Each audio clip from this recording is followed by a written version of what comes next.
परिस्थिती तुम्ही बघू शकता काय आहे. तर पण आहे कोलाडमध्ये रस्त्याची अवस्था तर तुम्ही बघू शकता. म्हणजे जो त्रास होता कशेडीमधला सगळ्या ओव्हरलोड व्हेकल्स आणि सगळ्या, तर बघू मी तर पहिल्यांदा चाललोय पण सुपर. Hats off.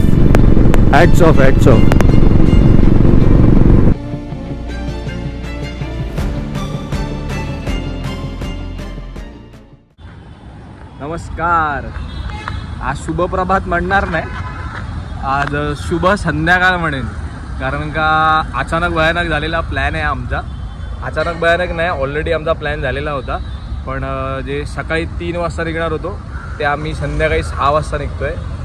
आपण चाललो आहे रत्नागिरीला आणि उद्या प्रशांतचं लग्न आहे, तर त्या लग्नासाठी आपण चाललो आहे. तर इथून आता कुठला पल्ला गाठायचा आपल्याला? रत्नागिरीचा. ऑलमोस्ट घड्याळात वाजले आहेत 6:30. आता ह्याच्यानंतर आपण कसा पल्ला गाठणार आहे, काय गाठणार आहे देवाला माहिती. आणि आपल्यासोबत आपला एकच भाऊ आहे, सागर निगम. काय मग सागर, कोणाची वाट बघतोय?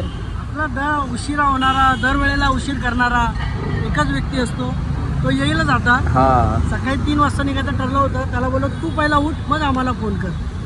आम्ही उभे आहेत आपल्या महाराजांचा आशीर्वाद घेत. सागरबाई, काय किती वाजता पोहोचू, तुला काय वाटतं? जर आता लवकरात लवकर निघालो तर रात्री 2 ते 3 नक्कीच वाजणार आहे. अजून आम्हाला फ्युलअप करायचं आहे, जेवायचं आहे, नाश्ता करायचा आहे. सागरचा नाश्ता तर चालू आहे. हा काय आपला नवीन सेटअप आपण केलेला आहे. ह्या आहेत वायटाराच्या सॅडल बॅग्स, खूप भारी आहेत आणि सेटअप पण भारी वाटतोय. आम्ही ज्यांची वाट पाहत आहोत ते हे 2 व्यक्ती, फक्त हे 2. या 2साठी आम्ही 1 तास थांबलो. फायनली बसलोय आपण आता गाडीवरती. आपल्या पहिलं फ्युलअप करूया. बाकी जे काय सगळं सामान सॅडल बॅगमध्ये ठेवायचं होतं ते ठेवलंय. हे चालू आहे फ्युलअप आपलं. सागरचं फ्युलअप झालंय, अभिचं झालंय. हो, गणपती बाप्पा मोरया. चलो लेट्स गो.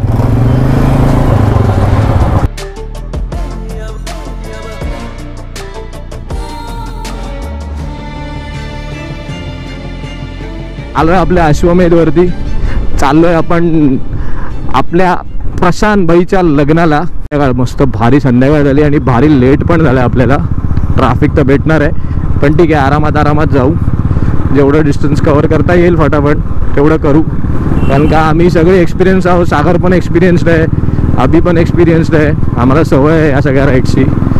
फक्त आपल्या भावाच्या लग्नाला पोहोचायचं आहे तेवढंच आहे.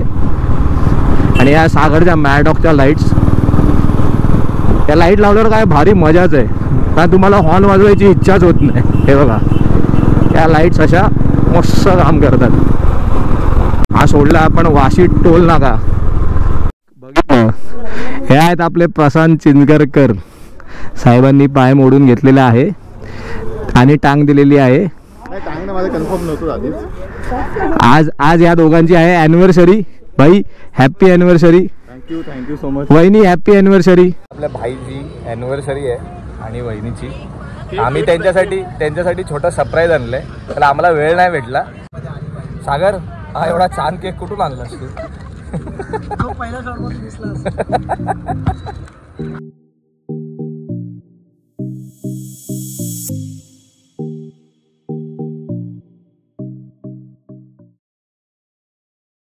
जॉईन झालेत आपले भाई प्रशांत आणि त्यांची वाईफ. त्याच्या पायाला लागलंय तरी पण तो आता आपल्यासोबत एवढा लांब येतोय. सागरने घेतली आहे त्याची ब्लॅक पॅन्थर परत हातात, कारण का तो सोलो आहे. आणि अभिने घेतली आपली निम्बस, कारण का ती दोघं आहेत तर थोडी पावर पाहिजे बाईला आपल्या. तर आम्ही ॲक्च्युली पाम बीचमधून जाणार होतो पण पाम बीच पूर्ण जॅम आहे. सो आम्ही आपल्या परत जुन्या सायन पनवेल हायवेला जॉईन झालो आहे. आणि माहीत नाही आता अंधार झाला आहे, किती ब्लॉक करता येईल, काय करता येईल. सागरबाईला त्याचे सबस्क्रायबर भेटलेले आहेत, फोटोशूट करतायत सागर बरोबर. असं बरं वाटतं जेव्हा लहान मुलं आपल्याला बघून इन्स्पायर होतात ना, खरंच भारी वाटतं. आता त्याला माझ्या गाडीवर बसायचं. तो को बैठना है? हाँ रुक एक मिनिट. ह्या सगळ्यांची इच्छा आपण पूर्ण केली पाहिजे, है की नाही अभि भाई? बैठो. अशा लहान लहान मुलांना बघून आहे ना, इस पे पैर रख, इस पे पैर रख, एक इस पे, ये टांग उठा. हाँ वेरी गुड. थँक्यू. शाबाश.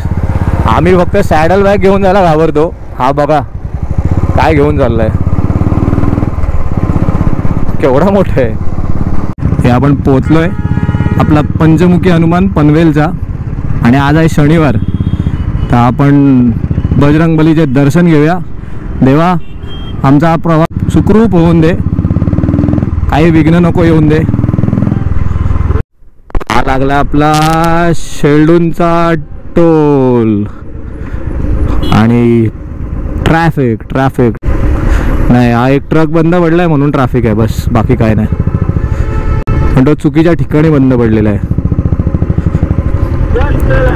हो तेच म्हणून म्हटलं ना, तो चुकीच्या ठिकाणी बंद पडलाय आणि तो पण टर्नवरच बंद पडलाय. आता सुट्ट्या आल्या आहेत, सगळे गावी पळत आहेत. हे असंच जर ट्रॅफिक लागलं आम्हाला तर आमचं काहीही खरं नाही. आम्हाला असं वाटतं आम्ही डायरेक्ट आता अक्षता टाकायलाच पोहोचणार आहे.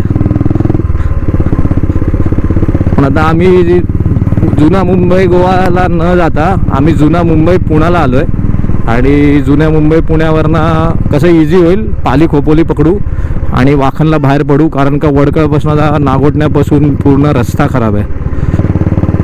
तर तिकडे आणि सगळ्या लक्झरीज वगैरे पण चालले आहेत, त्यामुळे त्या सगळ्या धूळ मातीतनं जाण्यापेक्षा इट इज बेटर की आपण ह्या चांगल्या रोडने जाऊ, तेवढं डिस्टन्स पण कव्हर होईल फटाफट.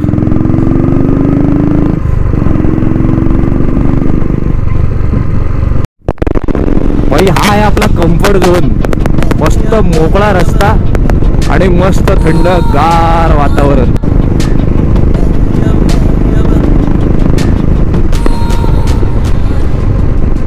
हे पाठी गेला इमॅजिका. देवाच्या कृपेने हा थोडा रस्ता चांगला आहे, त्यामुळे काही टेन्शन नाही आहे. आमचा बराचसा टाइम कव्हर झाला या रोडमुळे.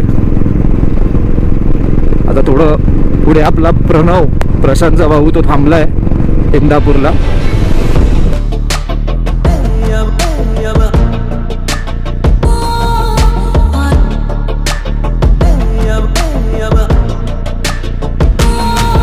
आता चांगला रस्ता सोडून आपण लागलोय मुंबई गोवा हायवेला. परिस्थिती तुम्ही बघू शकता काय. मध्ये मध्ये पॅच थोडे चांगले आहेत, पण फक्त एवढंच आहे की हे असे जे मध्ये हम्स येत आहे त्याच्यावर थोडं सांभाळायला लागणार आहे बस.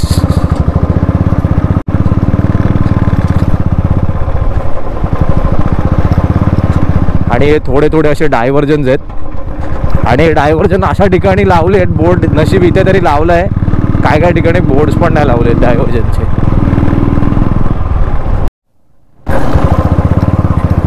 ही परिस्थिती आहे आपली वडकळपासून कोलाडपर्यंतची. तर पण आहे कोलाडमध्ये. भाई मित्रांनो कसं वाटतंय? आज इतक्या वर्षांनी तू आलायस, ते पण वहिनीला घेऊन. कसं वाटतंय? मजा येते. आणि मजा येते ना. मेन आहे ना, याचा जो निंबस चालवला ना मी, हां सॉरी, पावर आहे एकदम. पावर ना. आम्ही उगाच नाव नाही ठेवले निंबस. तो निंबस आणि द लेजंड. हां हे आहेत आपले प्रणव भाई. नमस्कार. आणि एक महिना अगोदर आम्हाला खूप मस्त पोपटी खायला घातलेली. आपण आहोत इंदापूरमध्ये. वाजले किती आधी? 11:30 झाले. आम्ही एकदम प्रॉपर डिस्टन्स खेचलंय. आता बघू, आता अजून कुठे थांबायचं, अजून आम्हाला जेवायला थांबायचं. अजून भरपूर लांबचा पल्ला गाठायचा आहे, अजून ह्याच्या डबल जायचं. हां आता आम्ही फक्त निम्मे आलोय, आता अजून अर्धे जायचे आहेत आम्ही पुढे. हां मी हा आला आहे म्हणून मी आलोय. आम्ही 4 वाजता संध्याकाळी प्लॅन बनवला. आणि ॲक्च्युली आम्ही सकाळी 4 वाजता निघणार होतो, पण काय झालं सकाळी 4 वाजता नाही जमलं, तर मला कामं होती भरपूर. प्लॅन आमचं नशीब एवढं आहे ना, म्हणजे ज्या गोष्टी आम्ही ठरवतो ना त्या गोष्टी आहे ना कधीच होत नाही. पण ज्या गोष्टी नाही ठरवत ना त्या बरोबर होतात. यांनी मला 2:30 वाजता फोन केला, भाई काय करायचं, जायचं म्हटलं चल निघूया 4 वाजता. आणि आम्ही निघालो 4 वाजता. बस रेडी. वहिनी बिचाऱ्या कालपासून बॅग भरून बसले आहेत.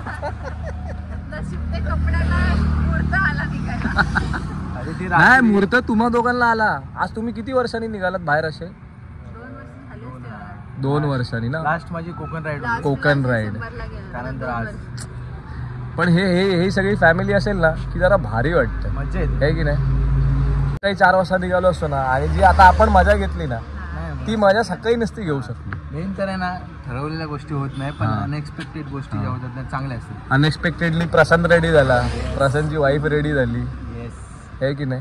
आता गेलेत बिचारे जेवायला. चला आपण निघूया आता, लेट नको जास्त. थोडे कुठेतरी घाटात कामं चालू आहेत, तेवढे फक्त रस्ते खराब आहेत.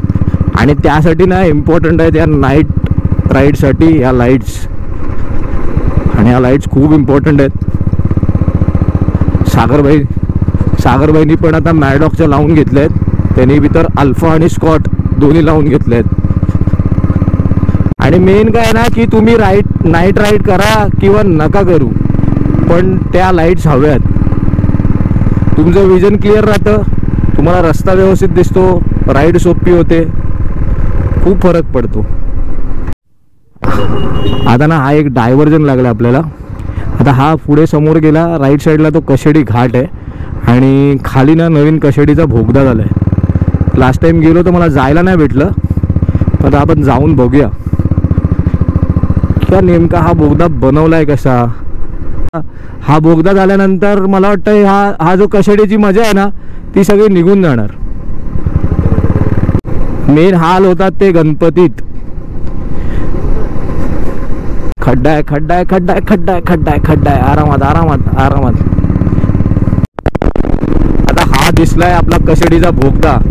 ह्यानी एवढं अंतर कापलंय ना या प्रवासाचं. म्हणजे जो त्रास होता कशेडी मधला सगळ्या ओव्हरलोड व्हेकल्स आणि सगळ्या, ते बघा हा एवढा सुंदर आणलाय आणि जबरदस्त. म्हणजे आता काय सांगू तुम्हाला. म्हणजे लास्ट टाइम मालवणला जाताना मी तिकडनं गेलो, पण मला काय या बोगद्यातनं जायला भेटलं नाही. पण सुपर, हॅट्स ऑफ. हे असे रोड असतील ना तर टोल भरायला पण आम्हाला काही वाटणार नाही. इवन तुम्ही बाईकला जरी टोल लावला तरी वी आर रेडी टू पे. सुंदर. आम्हाला कोणीतरी सांगितलं की हा बोगदा 7 वाजता बंद होतो, पण एक गाडी जाताना खाली दिसली, म्हटलं चला आपण पण ट्राय करूया. आता बघू आपण ऑलमोस्ट खाली किती वेळात उतरतोय. अजून काम चालू आहे बोगद्याचं, पूर्ण झालं नाहीये, कारण का अर्ध्या ह्याच्यात लाईट होत्या, आता अर्ध्या ह्याच्यात लाईट नाही आहे.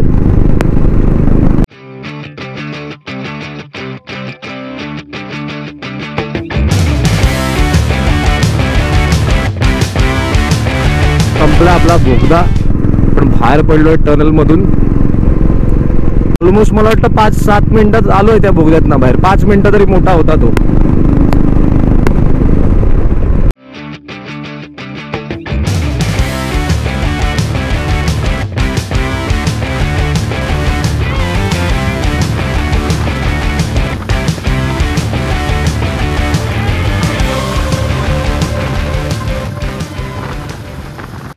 उतरलोय कशेडीचा बोगदा, कशेडीचा घाट ॲक्च्युली. आणि हे बघताय तुम्ही लेफ्टला हे हॉटेल आहे अनुसूया, जिकडे हा घाट संपतो. हे बघा, हे अनुसूया हॉटेल, अनुसूया आणि इथे हा घाट संपतो आपला. भरपूर डिस्टन्स वाचतं आपलं आणि वेळ वाचतो, आणि तो जो घाटातला त्रास आहे ना तो सुद्धा बऱ्यापैकी वाचतो. भाई कसं वाटलं घाटातून? जब्बर झालं आपलं जेवण बिवण सगळं झालंय. आता पुढच्या प्रवासाला निघूया मस्त. तर ऑलमोस्ट 100 किलोमीटर राहिलंय. 100 किलोमीटरला 1-2 तास तरी जातील आपले. ऑलमोस्ट आता वाजले 2, पोचायला वाजणार आहे 4. आपला चालू झाला आहे भोसले घाट. त्या घाटाची खासियत अशी होती ना की याचे टर्न्स एवढे शार्प टर्न्स होते याचे. आता तो 1 टर्न आहे ना तो सगळ्यात डेंजर होता. तो पुढे दाखवतो कोणता तो. हा बघा, हा तो टर्न आहे. आता तो कितपत तुम्हाला दिसेल काय ते मला माहीत नाही. उद्या जर आपण दिवसा उजेडी आलो तर हा टर्न दाखवतो. हा बघा, फुल शार्प टर्न आहे. आता हे येताना तुम्ही बघू शकता तिकडे आहे ना सगळे स्पीड ब्रेकर लावले थोडा स्लो डाऊन व्हायला. खूप शार्प टर्न आहे.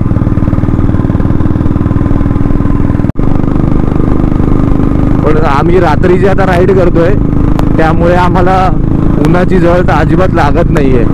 बरं झालं आम्ही संध्याकाळी आरामात निघालो, नाहीतर त्या उन्हाने आमचं काही खरं नव्हतं. आपण हे पोहोचलो आता परशुराम घाटात आणि आबी भाई आपला आस्वाद घेत आहेत पूर्ण घाटाचा. पुढे सागर, मागे प्रशांत. आता हे बघा, हे कोकणातले रस्ते मानगावच्या पुढचे. आणि मगाशा तुम्ही फुटेजमध्ये बघितलं असणार की कसे रस्ते होते. ठीक आहे. आणि बरं झालं आम्ही रात्री निघालो, आम्हाला अख्खा रोड क्लिअर भेटलाय आणि खूप चांगले आम्ही कॉर्नरिंग गिर्नरिंग करत मजा घेत इंटरकॉमवरती मी, सागर, आबी आमच्या गप्पा गोष्टी भरपूर चालू आहेत. आणि कसं आम्ही आता या परशुराम घाटापर्यंत पोहोचलो हे कळायला पण नाही आम्हाला because of intercom. Me suggest करतो प्रत्येक रायडरने ना इंटरकॉम यूज करावा. कितीही प्रवास असून दे, किती लांबचा प्रवास असून दे, काही कळत नाही. जे तुम्ही बाहेर भेटून ज्या गप्पा मारू शकत नाही ना ते तुम्ही ह्या अशा राईडला तुम्ही मित्रमंडळी खूप छान गप्पा मारू शकता. तुम्ही सजेस्ट करेन की इंटरकॉम घ्या सगळ्यांनी. म्हणजे सुखदुःखाच्या सगळ्या गोष्टी बोलता येतात तुम्हाला या सगळ्यामध्ये. तर आमच्या मगातपासून सगळ्या ह्याच गोष्टी चालू आहेत. आम्ही आरामात चाललो, आम्ही काय घाई नाही करत आहे, काही नाही ना ओव्हर स्पीड करतोय, पण आम्ही आरामात चाललोय. डायव्हर्जन आहे, डायव्हर्जन आहे. हे आलोय आपण आता शास्त्री पूल. आता हा लेफ्ट मारला की कसबा, राईट मारला की रत्नागिरी संगमेश्वर डेपो. आपल्याला जायचं आहे लेफ्टला. बस भाई, हे जोपर्यंत असं येत नाही ना तोपर्यंत तो गावाचा फील नाही येत आहे की नाही. हे असं दिसलं पाहिजे. आणि हे आलंय आपलं कसबा गाव. हे महाराजांचं स्मारक आहे. इथून आत गेला हा रस्ता की हा सरदेसाईंचा वाडा आहे आतमध्ये. त्याच्या पुढे कर्णेश्वराचं मंदिर आहे. आणि इथे जी फितुरी झाली होती संभाजी महाराजांबरोबर ती इथे झाली होती. आणि कर्णेश्वर मंदिर जे आहे त्याच्या इथे 3 नद्यांचं संगम होतं. बघू उद्या आपल्याला वेळ भेटला, आपल्या 2 साहेबांनी जर इथे आपल्याला फिरवलं तर आपण फिरू. दिवसा उजेडी या सगळ्या गोष्टी बघू. आता आपण भेटू डायरेक्ट आबीच्या घरी पोहोचल्यावर. पोहोचलो आपण आबीच्या घरी तब्बल 7-8 तासाच्या प्रवासानंतर. पण ते म्हणतात ना घरी पोहोचल्यानंतर जे आपलं पण वाटतं ना सुख ते आहे. आबी तुझं खूप छान आहे. म्हणजे अजून मी एवढंच बघितलंय. पुढे सकाळी आता ऍक्च्युली ताकद आहे पण हिंमत नाही. नेक्स्ट ब्लॉगमध्ये. आता उद्या सगळ्याच्या ब्लॉगमध्ये बघा बाकी सगळ्या गोष्टी तुम्हाला आवडल्या असतील या ब्लॉगमधल्या. आमची मजा मस्ती गप्पा गोष्टी रस्ते बिस्ते सगळं भारी एकदम. आता बाकी आपण उद्या भेटू सकाळी. आम्ही तुम्हाला एक जागा दाखवली सनराईजवाली. आपण तिकडला उद्या सगळे ब्लॉग स्टार्ट. चलो bye bye, good night, take care, see you.